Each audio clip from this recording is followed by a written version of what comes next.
Și bine m-am regăsit la un nou videoclip. Este primul meu videoclip și vreau să vă arăt colecția de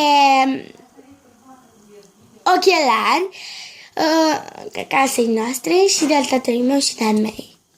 Și o mică parte din o colecție de machiaj. O să încep cu acestea două. Sunt ai tatălui meu.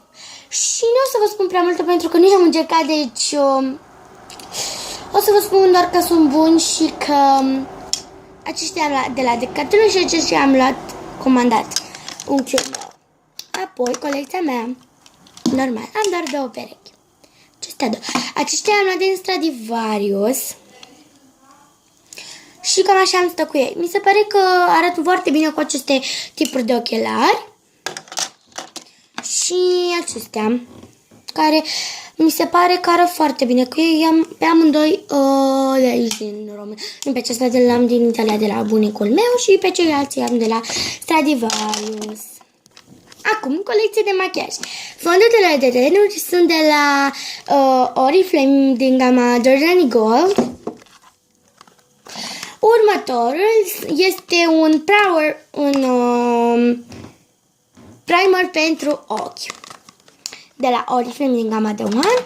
Am 4 rimeluri care sunt foarte frumoase. Mi s-au părut că așa sunt mai bune la penit. Acesta care l-am de rezervă de la Chanel. Următorul acesta de la Rimmel London e foarte vechi și miroase foarte urât, dar are penița foarte bună și e el bună însuși.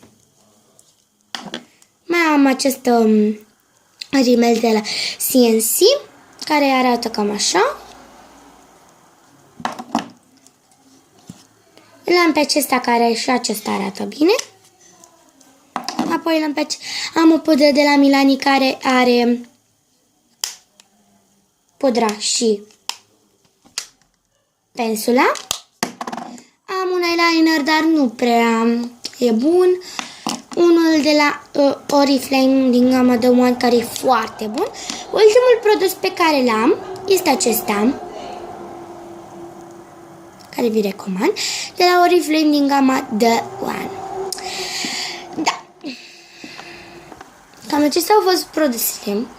Sper că v-au plăcut și o să ne revedem cam mâine la lumina zilei cu un videoclip mai special, mai frumos, mai așa, pentru că sunt foarte entuziasmată.